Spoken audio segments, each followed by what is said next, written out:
I don't know. Hellboy fell hard and he loved hard. Yeah, he does. He probably fucks hard too. Anyways, that's another discussion. Yeah. The way he lit that cigarette, I don't know, it did something to me. Yeah. Same.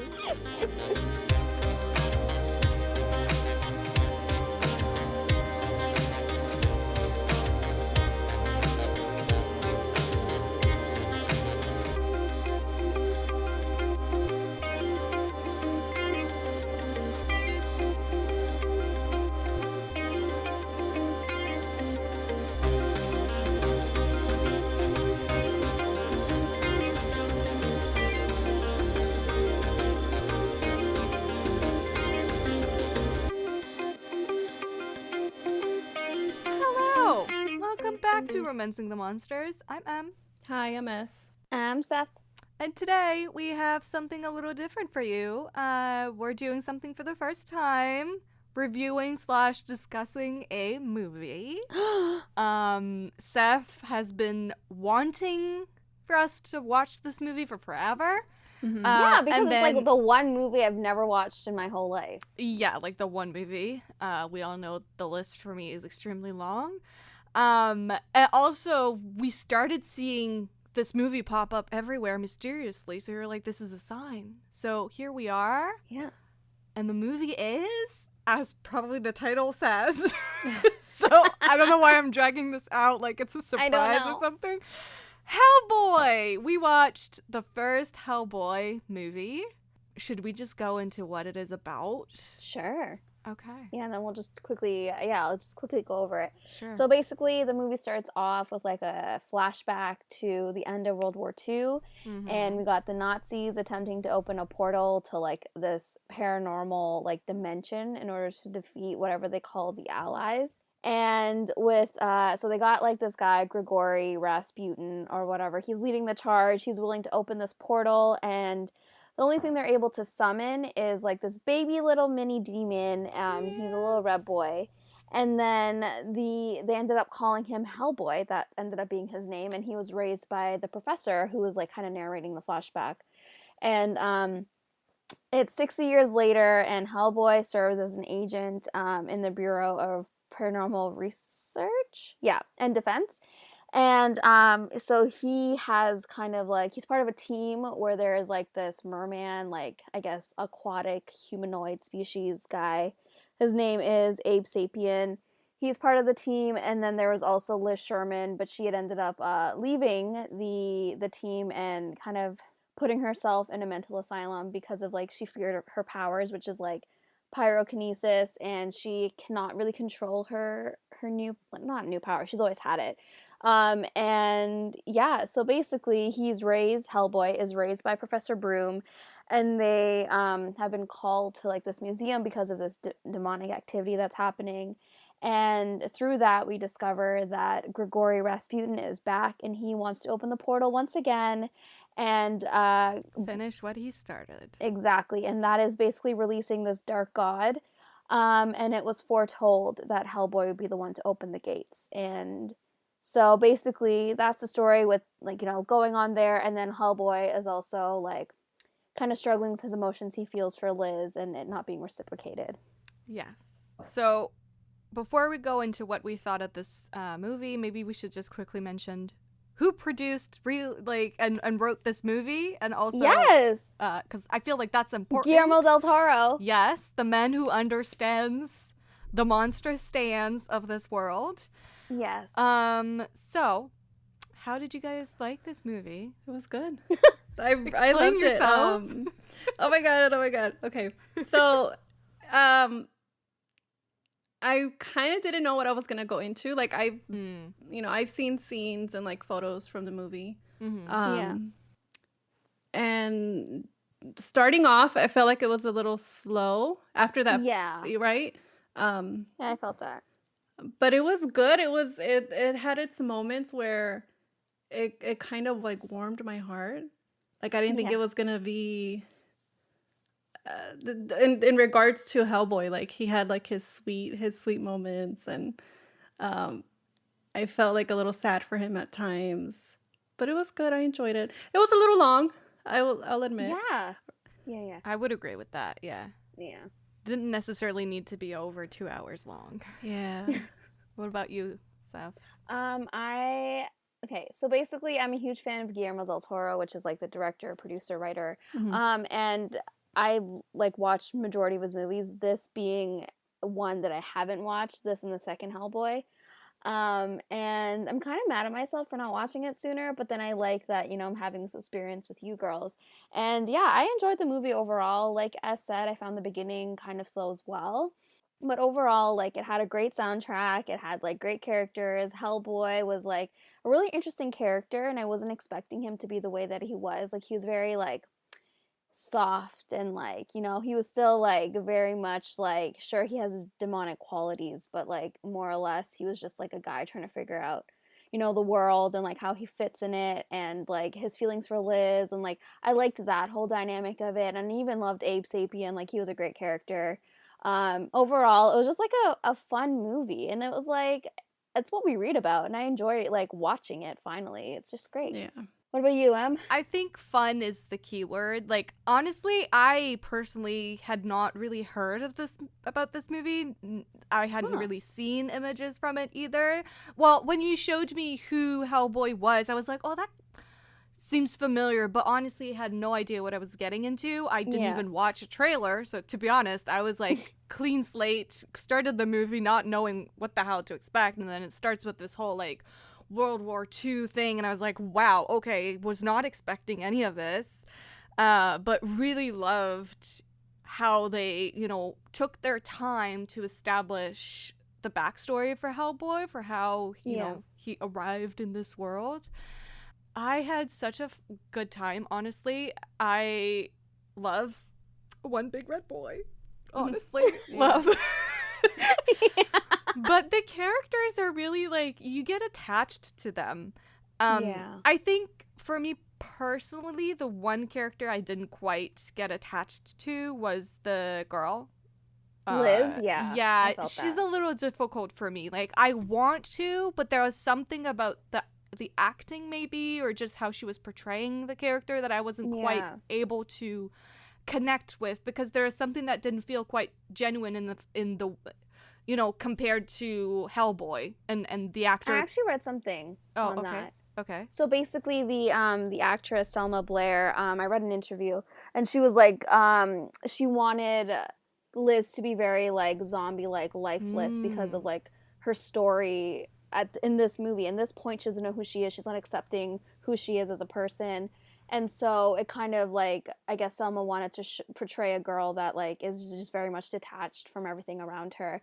And she says in the second one, she's more confident and more sure of herself. And she's like, she is who Liz is in the second one, apparently. I haven't watched it yet, so I'm excited to see the difference between the two characters. Well, the same character, but in two different movies.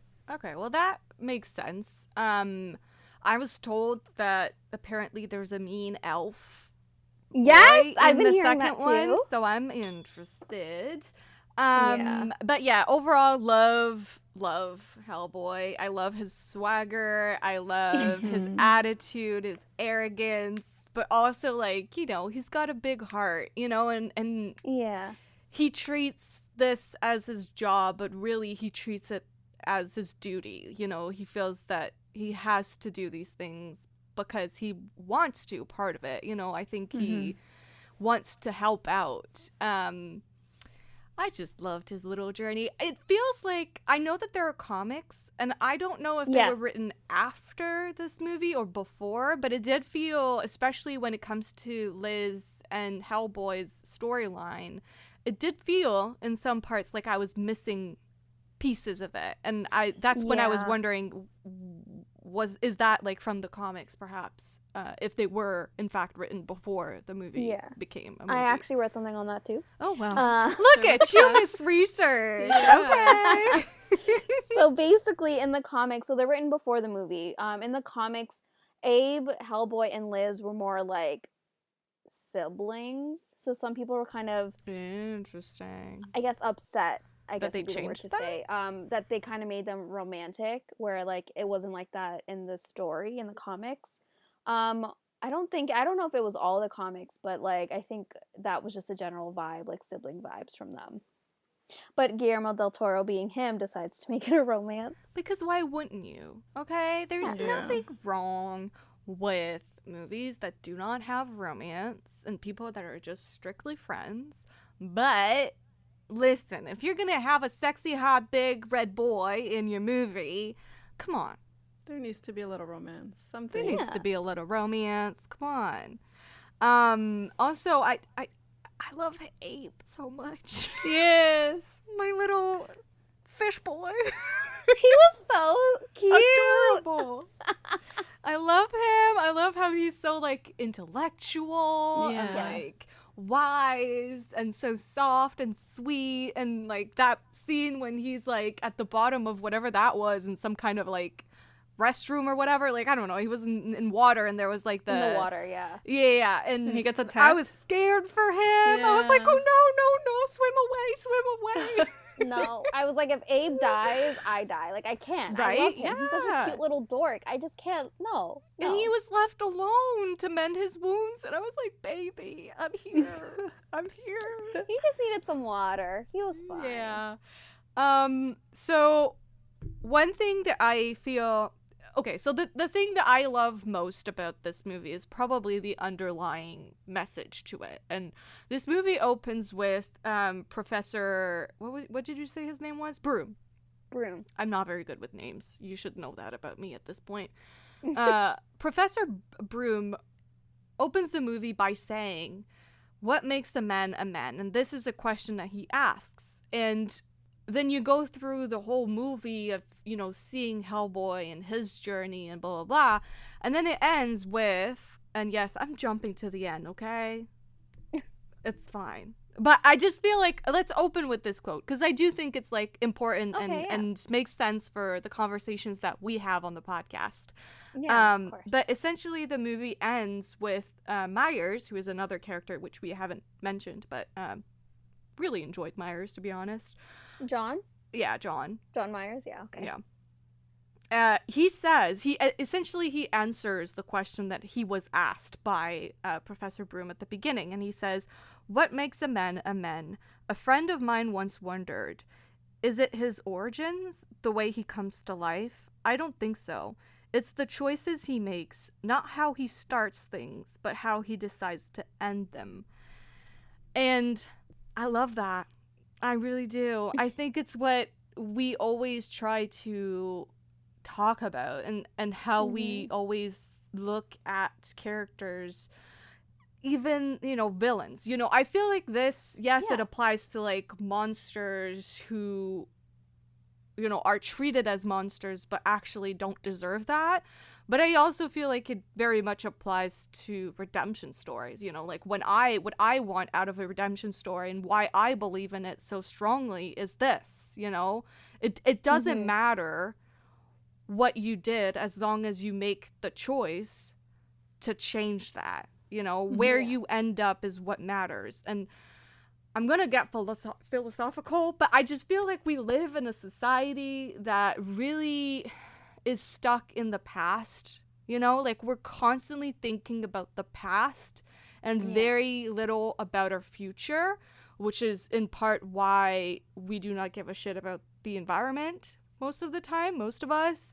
It's why we don't put enough money into education, into health, into all those things that, you know, make sure that we have a good future ahead of us, because we're too much in the, but what about what happened, you know? And so for me, these stories just show how it's so rewarding to actually put money and effort into what's ahead of you, you know, what the future holds, to believe in that, you know. I don't know. I just think it's a very important message, and yeah, what makes a man a man, but also like what makes a man a monster, because there are men that act as monsters and yet they don't look like it, you know? Yeah. So, yeah. What do you guys have to say about that? I mean, like, you said a lot, and it was great stuff. And I honestly, like, I think you kind of hit it there when you're like, what I want to say, when you were like, how he looks demonic, but his actions, you know, aren't. And I guess you can. His actions are more heroic in some senses than who you would think is the hero, like John Myers, for instance, who is a great guy, you know. But he's a great guy. But yeah, no, I totally agree with that. And like, I forgot where I was gonna go with that now. Oh, sorry. Oh no. It's okay. Oh no. You were saying he looks like a monster, but he doesn't act like it. I don't know where I was going with that, to be honest. Oh no. I'm so sorry. It's okay.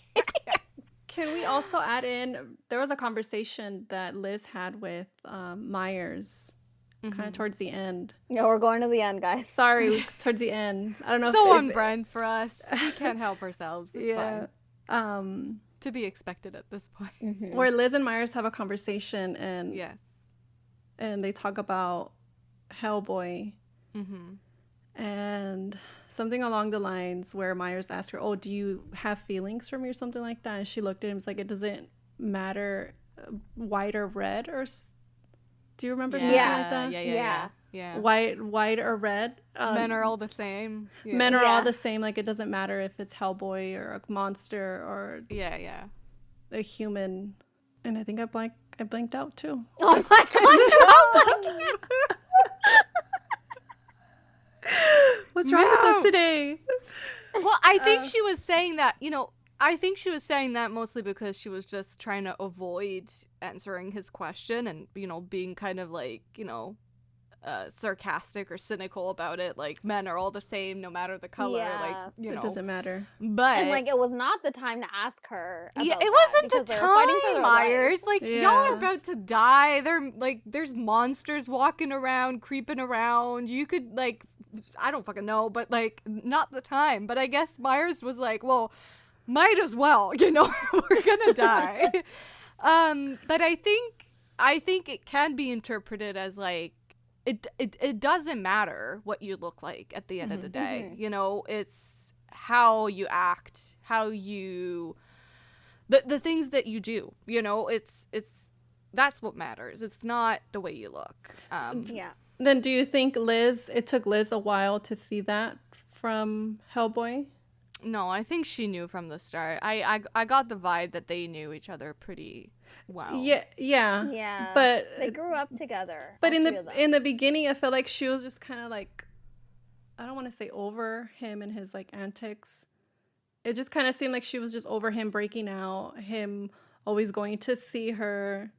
She pushed him away a little bit. I got the feeling that she was only doing that, again, not necessarily because of HellBoy, but mostly because of the way that she fears herself. And she didn't want to be back in that situation because she knows how dangerous she can be. And she hasn't quite gotten over that herself. Yeah, I agree with that. And I also feel like from the get-go, that she doesn't want to be different and she doesn't want to, appear different. So that would mean not having someone that looks different as well as your partner. So I think that kind of went hand in hand, and she just like distanced herself from HellBoy because she didn't want to appear different. Yeah. There's in a weird way, I was going to say that in a way, it's almost freeing to be HellBoy in that situation because he's obviously different, And if you are obviously different, then people expect a certain thing out of you, and so you can simply, either you choose to just show them that they're right or you show them that they're wrong. Whereas for Liz, it's like, no, she doesn't quite look different, and so people have a certain expectation of her. And then when she goes ballistic, fire explodes everywhere, then, she feels like a monster. But the truth of it is that I don't think I'm right in saying that at all, because HellBoy does feel different. He tries to fit in. He, shaves off his horns. Why is that a thing for demons? Like, why do demons? Is that where Cressley Cole got it from? When was this movie released, and when was 2004? Okay, and who does it first? Kadeon? Yeah. No, I think HellBoy. No, that's my question. Like, who? So when did Kadeon? When did his book release? I think 2006 or something. It was later. You know, who knows? Maybe that's where Cressley Cole got it. Like, why? What's the thing with them shaving off their horns? Which, I mean, obviously, I'm not asking that because it's pretty obvious. Yeah. You know, he's trying to fit in and look more human. But that is so sad to me, because we love them horns. Why would you shave them off? Yo, and his horns create fire in the middle. They do, like a crown. It has like a crown in the middle.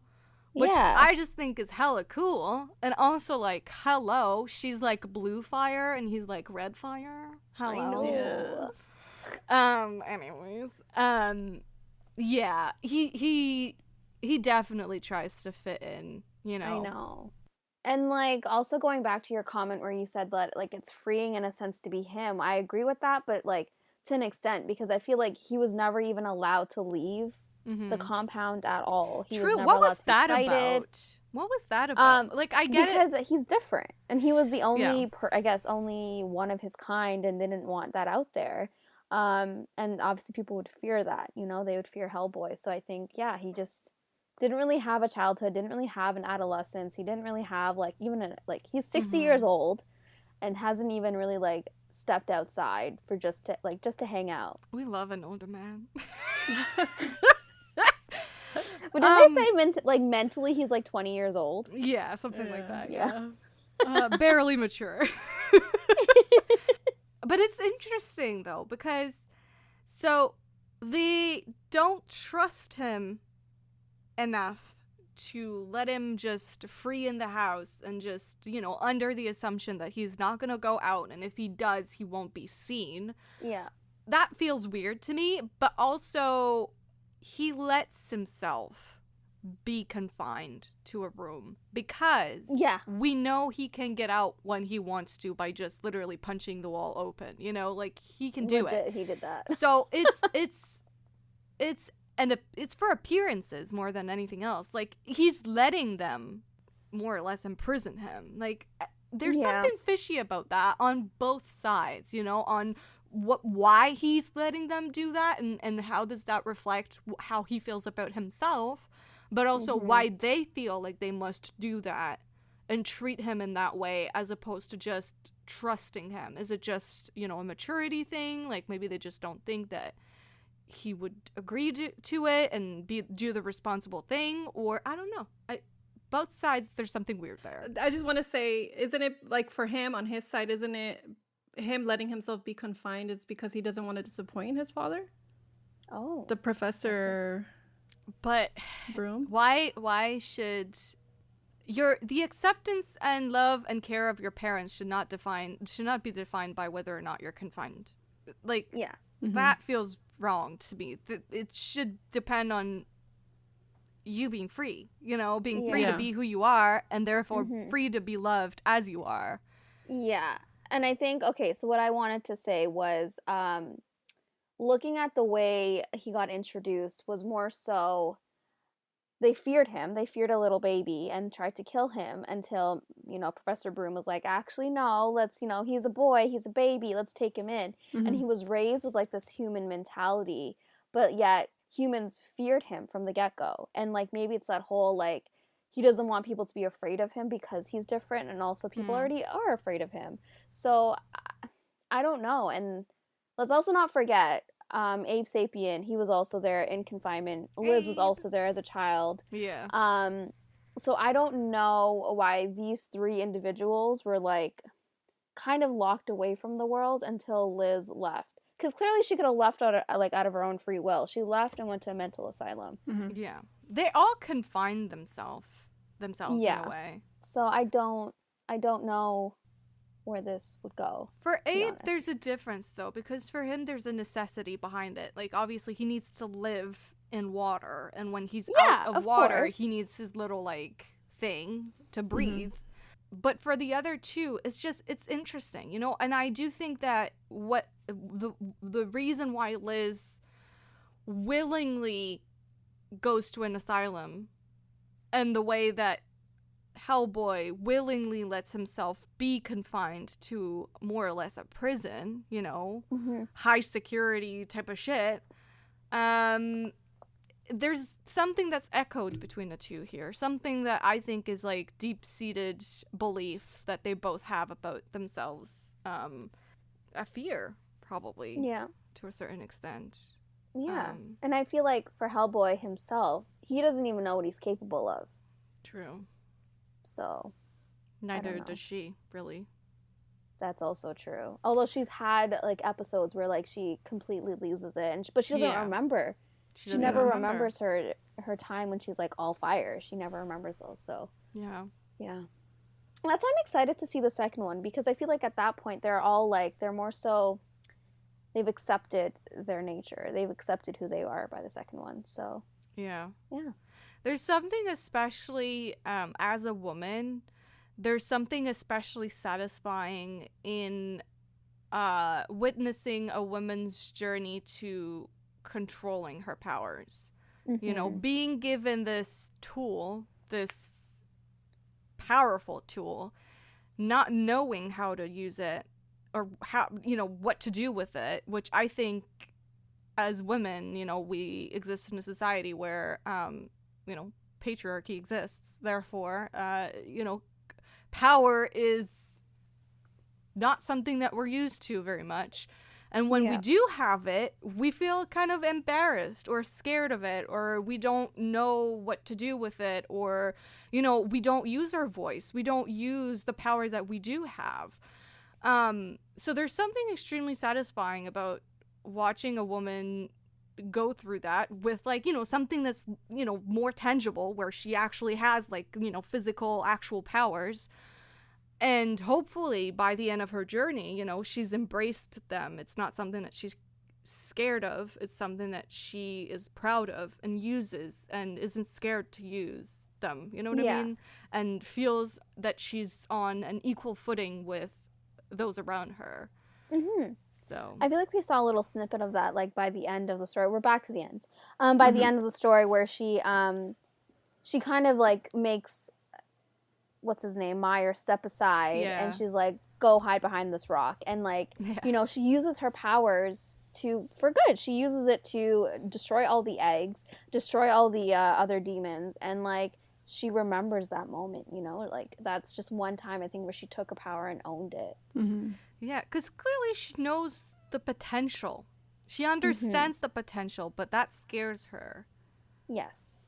I don't know. Like, how many times in your life have you had an opportunity and you're like, maybe I shouldn't take it just in case, you know, like maybe I shouldn't because that's scary. What next? Yeah. You know, what's next after this? Or I don't know. It's just, I don't know. It's always, to me, it's always interesting, those storylines. There's always something to take out of it. Speaking of Myers, though, how did you feel about, I mean, there was kind of a love triangle, I guess, in a way. Were you scared that it was going to go one way or something? No, I wasn't. I mean, why would you choose him when you had, you know, full-on HellBoy right there? Right. I did think she was gonna go because for Myers, huh? Yeah, because especially in that taxi ride where they kind of made like eyes at each other. I'm like, or when he made the move, you know, on the park bench. On the park bench. Yeah. And then HellBoy freaked out. Yeah. I think she would have chose him if she decided to not accept who she was and not accept her powers. Yeah, because if she does, he could never understand. That's the thing. No. He could never understand, which is why it's always so much fun to have characters that are of equal footing that way, that they're as powerful as each other. And then if one of them, Darklina, for instance, doesn't end up with the other, then whoever they end up with is never going to understand how they feel or what, you know, the things that they struggle with or how they feel about themselves. Never going to understand. No. They can try, but they can't fully understand deep down what it feels like to be someone with that much power. So since I didn't finish that series, I'm gonna jump into Darklina. What series? Oh, okay, Darklina. Yeah. Let's fucking talk about it. Yeah. So, spoiler alert. Spoiler alert. And I know that she ends up with Mao at the end of that series, right? So do you?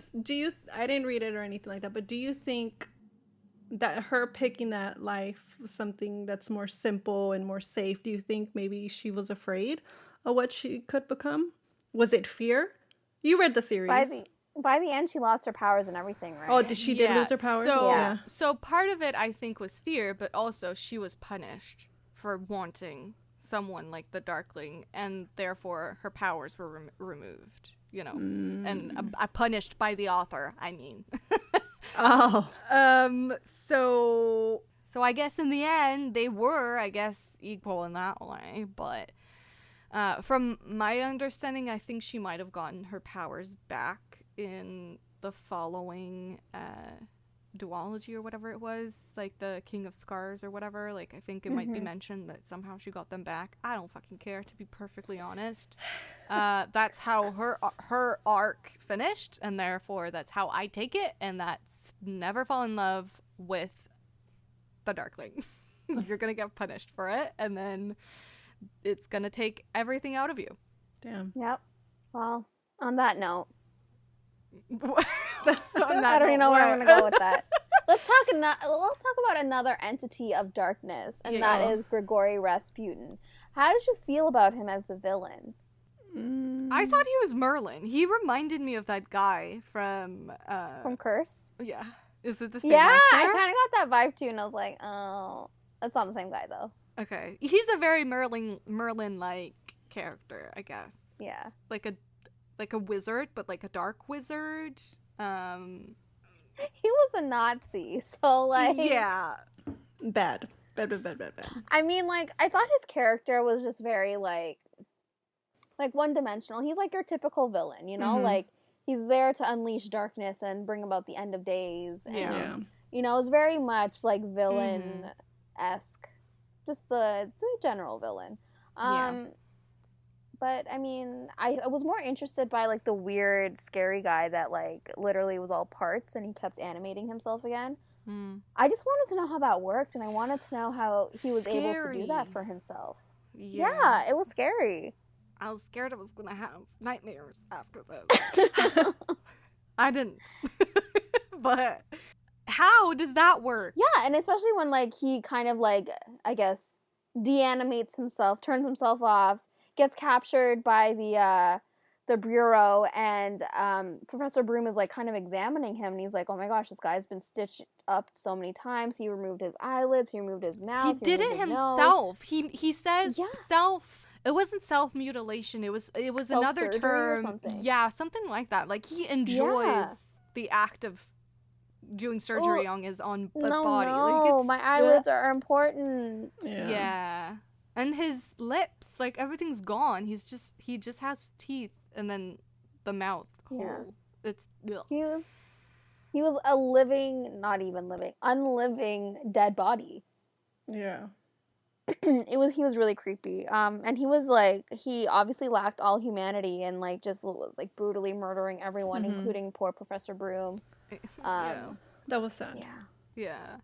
But back to the Merlin guy. 'Cause I do think that usually, and you said this was based on comic books, and usually comic book villains are quite developed. Like, they are very ambiguous, interesting characters usually that actually are doing something that makes sense, but doing it in completely wrong ways. I didn't get that vibe from this guy, so I find that interesting, actually, because you're right that he's much more like one note, just he exists. He's got one purpose and he's doing it, and it doesn't seem to have all that much depth to it. Yeah. Which is unusual, I feel like, for comic book villains. So why? I'm not sure why. I don't know. Maybe it could be like the time that it was made, like 2004. This would have been like one of, if not the first comic book adaptation. Actually, no, that's a lie. It's one of like the earlier ones for sure. So maybe at that point, developing the villain and his story was not as important as it is these days. But it is in the comics, and that's from the 60s and the 70s and the 80s. Like, that's old. That's an old tradition, an old, trope of comics. So why wouldn't it translate to movie, you know? Probably, honestly, because it revolves around a very sensitive subject matter that, Yes. and, you know, part of our history, a very dark part of our history that even in 2021, it's probably not a good idea to add any sort of ambiguity to that type of character. We're not sympathizing with a Nazi. Let's get real here. Exactly. So that may have been just the choice, you know. But let's talk about something, because I mentioned at the beginning of this episode that the reason why we finally, you know, decided to watch this movie was because it was kind of following us around online. Yes. We kept seeing it pop up weirdly, randomly, and we were like, okay, that's it, we gotta watch it. And one of these things, and we've mentioned this group before, we love this group, it's called, oh god, what is it called? Demons, Monsters Nodding, Oh My. Oh My, yeah. I love that group. You should be in it if you're a monster fucker of any sort. But we saw an article. Someone posted an article in that group. And I want to bring it up because we shall discuss this issue. We shall, but it's not relevant to this HellBoy. Sure, but also I feel like this movie actually recontextualized the article and what it says to me. All right. So the title of the article is David Harbour reveals HellBoy can't have sex with humans. That's, you know, a catchy title. Everyone was like, what the hell do you mean I can't fuck HellBoy? I don't accept this. And then I'm going to read a short paragraph, but bear with me because the way it's written literally doesn't make sense. So it's not me, it's the text. Okay. HellBoy probably can't have sex with a human being because it would probably end disastrously because of his demonic parts or whatever. I wanted to explore that loneliness, and you know, there's the temptations that you have too if you do create a darker world as the beast of the apocalypse. You can have sex. I told you, doesn't make sense. You can't have a girlfriend. You can live your life, said Harbour, but to live in the human world and to protect humanity, you have to sacrifice some of your nature and your actual nature, as opposed to this concept of destiny, just that your actual nature somewhat gets sacrificed. Grammar, never heard of it. Sentence structure, never heard of it. Making sense, never heard of it. I feel like he's talking in circles, but I will say, because we were very upset by this, very upset. Even before watching the movie, we were like, what do you mean I can't fuck this big red boy? I don't agree with this. I feel like Steph has a lot to say, so I'll let you go first, and then I'll explain how this kind of recontextualized part of it. No, it's fine. It's fine. All I just wanted to say is David Harbour is the guy who portrays 2019 HellBoy, who has zero romance in there. I don't think there's any romance. No, no sexual connotations in that movie. So he is not the Ron Perlman of 2004 HellBoy. That's all I wanted to say. Yeah. So the second part about needing to sacrifice part of your nature and for that to be love of any kind or intimacy, I guess, of any kind, is a very, very recent mindset that Hollywood has. And I'm sick and tired of it. It's not needed. You can be a hero and fall in love, and you can do both at the same time. And in fact, Star Wars learned some lessons. Yes, and in fact, in my opinion, and obviously this applies to female heroes even more than males, because obviously a strong woman cannot fall in love, because then that makes her weak. You know, I just don't think that love is a weakness in any situation. Love is a strength. It straightens you. It, makes sure that you're on the right path, unless you're a psychopath, in which case there is no right path for you anyway. So I mean, S could argue that, with her love for psychos. Yeah, I guess my point is just I do not understand this mindset of you have to sacrifice something in order to save the world. Why? Yeah, I hate that idea. I reject Save the it so world and strongly. do it with those you love.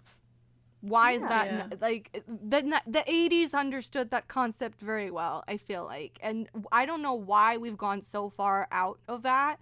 I feel like maybe slowly we're getting back into it. I don't know why I feel that way. Certainly not Hollywood, but, you know, in books and stuff. Because this mindset kind of bled into fiction as well, I feel like. And, you know, heroines weren't allowed to have, you know, love and be, you know, save the day or whatever. Yeah, against that. With my entire body refuses that idea. So relating it back to the 2004 version of Hellboy that we just watched, I think, you know, like I said, I reject that notion that you need to give up love in order to, you know, save the world. This movie really showed that you're allowed to have this found family. You're allowed to have this person that you care for and still save the world and still save the person you love as well.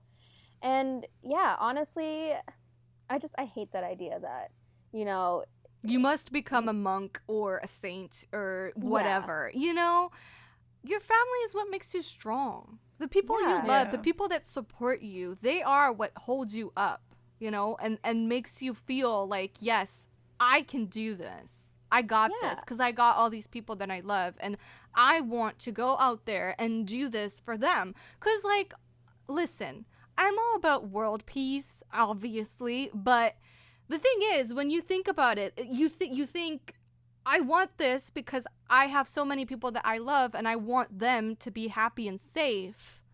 You know, it always comes down to those around you, and so this, like, culture of becoming isolated, and somehow becoming isolated makes you so what?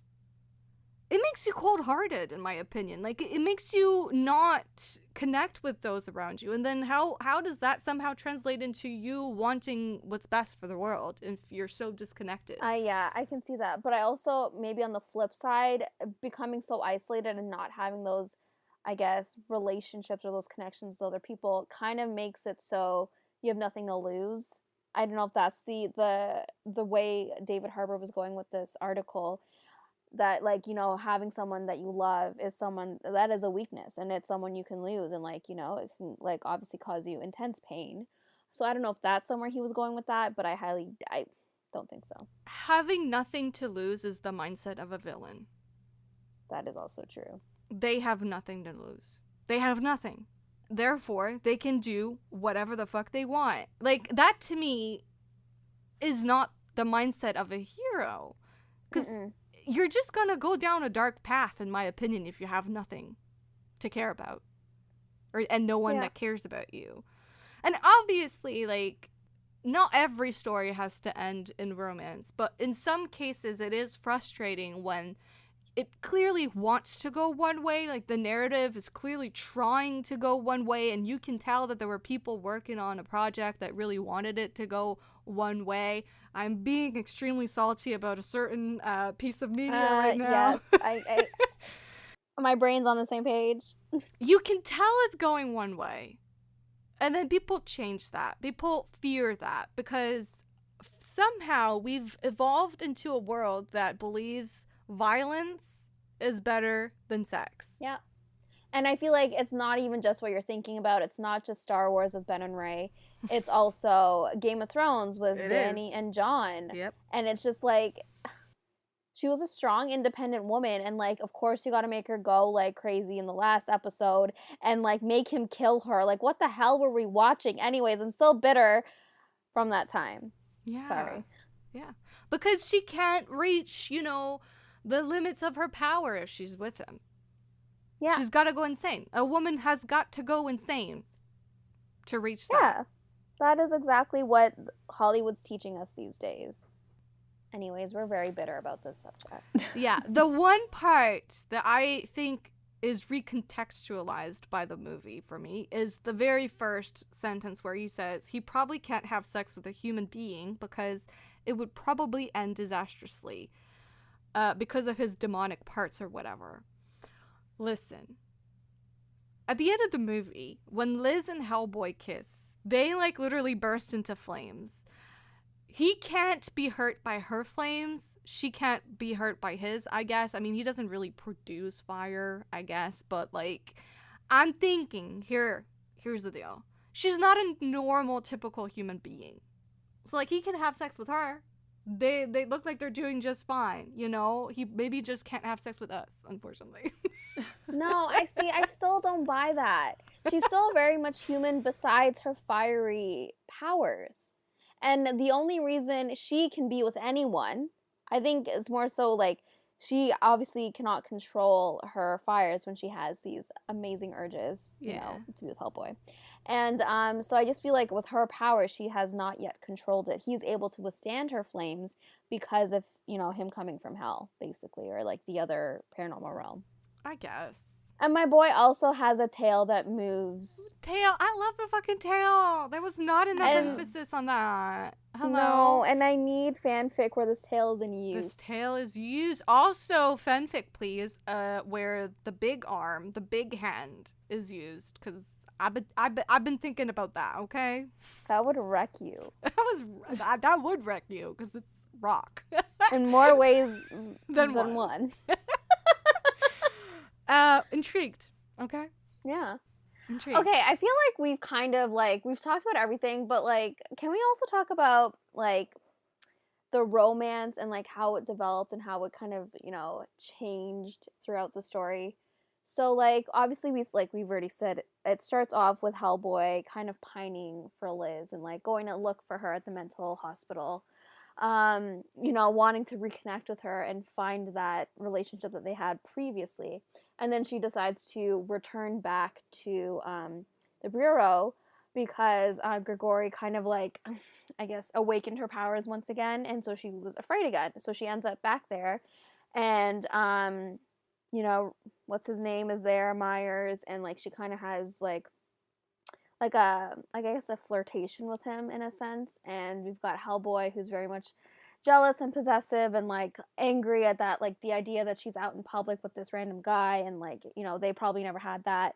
And then we get to the end, which I obviously will talk about in more detail, and he decides to, you know, sacrifice himself in a way, sacrifice his humanity to save the one person he loves. He gives his name, his true name, for her, which is a trope with demons that, again, didn't know this was going to be a thing, but I've read enough demon books at this point to know that it is in fact a thing with them. Their real name. Yeah, I'm not sure where you're trying to take us with that. What you want me to talk about? I was just talking about like the way their story progressed. Like, how did you feel about the progression of the romance? Was it like, did you find that it was enough time spent on it? Do you feel like it was good pacing for them? Like, how did you feel about their story and how it started in this movie? So this is one of my things that I felt like it probably needed to focus on a little bit more. Mm-hmm. Yeah. Agreed. And I'm going to go back and say, because the way I felt at the beginning, I felt like how you girls say that it was her fear of herself from not letting, of her fearing her power or whatever she had. I felt like there was annoyance there when it came to HellBoy. There was... Yeah, you did say that, yeah. I don't know, maybe it's just in the beginning, like there was just something there that they could have worked on. They could have spent more time together. There could have been... Do you think that comes from like, maybe there's a lack of chemistry between the two actors, or did you find that they had chemistry? What do you think? I don't know. I think they had... I think they had chemistry. It's just maybe the fact that she just kept pushing him away. Okay. Yeah. I can see that. I think it's very much like second chance trope, which I don't think is a favorite for any of us. No. Especially since we haven't seen the first chance. You know? Like, we never saw their first beginning. Yeah, exactly. I think for me, what was missing was that. I got really attached to HellBoy because I was able to see where he came from. I wasn't able to get as attached to the idea of this relationship. I love it, you know, on paper. Yeah. And what it means and where it could go from here. And by the end of it, I'm rooting for it. But in the beginning, it's hard for me, and throughout most of the movie, I would say it was hard for me to feel that longing or whatever, because, well, I felt it on his part for sure, but it was harder for me because, in part, she's acting it out very detached, I guess. Yeah. And also because we're missing pieces wow. pieces of the puzzle when it comes to that relationship. That's what I don't like about second chance romance. I feel like I'm missing out. I love the first. Yeah, I will say, want I'm all pretty the sure. Sorry, No, I didn't mean to cut I'm you done. off. I'm done. Okay. No, I was just gonna say that I'm pretty sure everyone agrees here that like what really shined. See this word? It's always me and this word. Shined, whatever. Sean. The part of the story that really, you know, like made me fall in love with them obviously was like the whole end where like they're kind of captured by Gregori and like Yeah. and he literally sucks Liz's soul out of her, and he literally tells HellBoy that if you want her back, you got to open the portal to release, you know, the Dark God. And like that whole instance of him like automatically like not even questioning it, gonna open that gate. And like he starts doing it until like he's reminded of his humanity, and like obviously by Myers, but then he still like finds a way to like reach through the portal to bring her soul back, you know, like he still tells the other side that like gotta let her go or else you know, you don't want me to come over, you know. Like I just felt like that whole scene was just really well done. When he's whispering, I felt that in my chest. I felt it. I love that. I did. Yeah, I really just did. the idea that he's willing to put everything on the line for her, this one person, and like, damn, I don't know. HellBoy fell hard, and he loved hard. Yeah, he does. He probably fucks hard too. Anyways, yeah. That's a given. I feel with his energy. The way he lit that cigarette, I don't know. It did something to me. Yeah. Same. I don't condone smoking, but when he's doing it, yes, please. Yeah. It's interesting though that he grows back his horns when he goes like demonic. Yeah. It's interesting that the first thing he does is break them off. Why? You know, to me, I don't know. I wish he hadn't. Not just because I love me some horns, but because I feel like I guess, I mean, this is the first movie in a franchise. So, like, again, like, the characters have, you know, a journey to go on still. It's not over.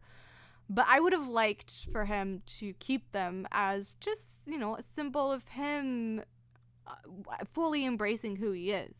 At that point. That was my thought as soon as I saw him rip off those horns. It's like he still hasn't accepted who he is. And he would rather be, I guess, you know, his human-like self over who he actually is, which is like, you know, he's literally like the person that can destroy worlds. Which, I mean, that's daunting in itself. It's scary, but I would have liked him, for him to accept who he really was, which is like a demon. That's who he is. All right. Do we have anything else to talk about? Did you guys have a monster? I feel like we kind of talked about it. Yeah. How did you feel about the relationship between HellBoy and his father? I mean, we didn't really get to see much of it. It's very His father was giving me weird vibes. Like at times I was like, he really cares about this, you know, demon.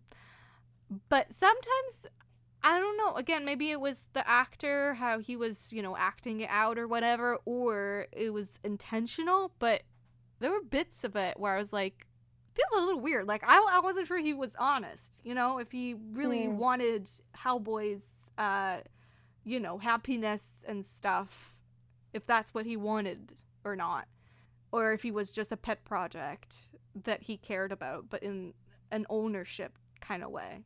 Yeah, and the whole thing felt fishy to me, pun intended, with Abe, because good one because of, like, you know, they were kind of raised in captivity and not really, they weren't out in the world. They were like hidden like some dirty little secret, and I understand people would be afraid of them.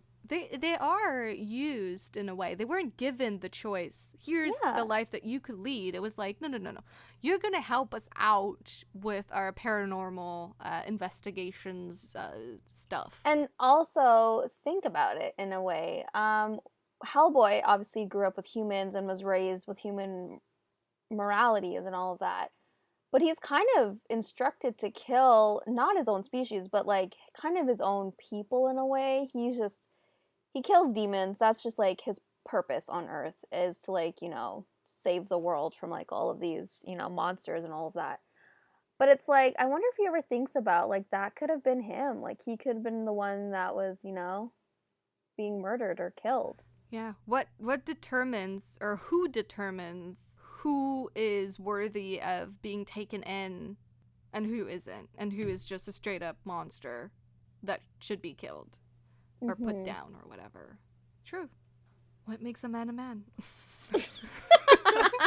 Or I guess what makes a monster a monster? I don't know. Yeah. Anyways. Oh, S. Oh, yes. Sorry. No. I just had a remembrance. No, a memory. No.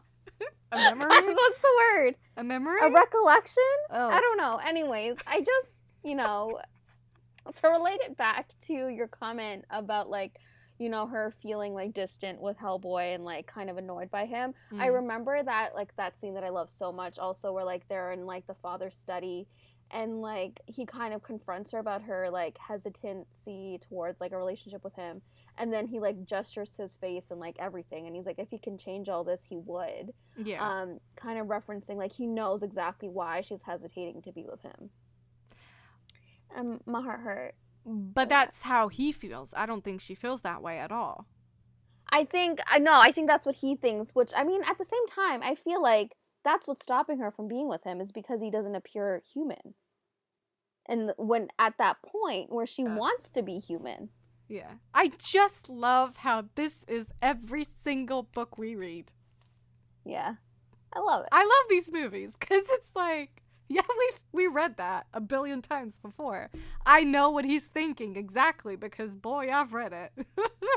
I love it. And I also feel like we should cast a vote. Who thinks he's going to grow his horns back once they start having sex? He better.